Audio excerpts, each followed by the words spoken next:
Ontario's New Democrats and a national labour union are calling on the Ford government to do more to address violence on Toronto's transit system. There has been a recent spate of incidents, including the stabbing death of a 16-year-old. CBC's Megan Fitzpatrick is at the legislature with what officials want to see happen.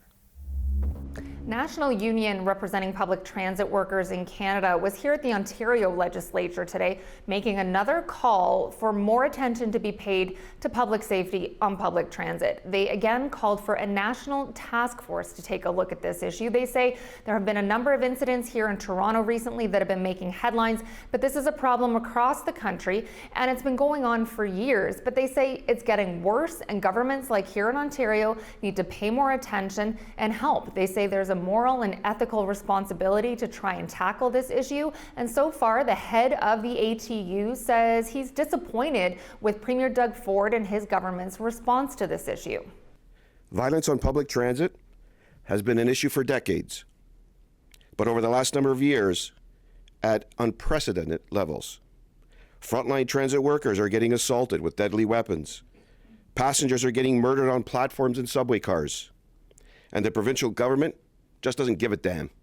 Danino also criticized Transportation Minister Caroline Mulroney, saying she's been, quote, missing. Now, Mulroney was here today at the legislature in question period, and NDP MPP Joel Harden asked her why the Ford government isn't giving more money for operating funds to public transit systems in Ontario. Here's how she responded.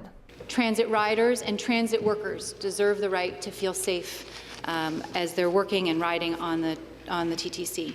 But, Mr. Speaker, we have been there for the TTC. For the last few years, we've provided over $1.5 billion worth of funding.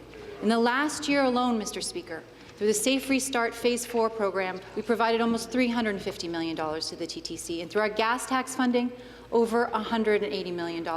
So Mulroney's defending the funding that the Ford government has given to public transit systems. The union says, though, that the overall response from the Ford government to issues of safety on public transit has been meaningless.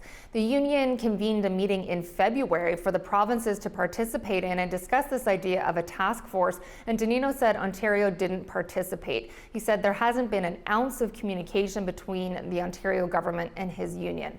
Beyond a task force, he mentioned a couple of other measures that he says he'd like to see implemented to make public transit safer for riders and for staff. For example, more physical safety measures like shields around bus drivers to protect them, as well as more de-escalation training and a couple of other proposals. The head of the local union here in Toronto, though, added at this news conference he's worried that people are getting desensitized to the issue of violence on public transit.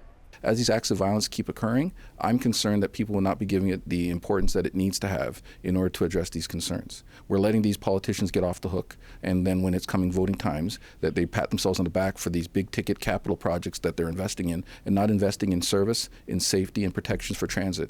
And the investment in transit, we need that to continue. He also said another measure that they'd like to see is more support for staff who are witnesses to these incidents of violence. Megan Fitzpatrick, CBC News, Toronto.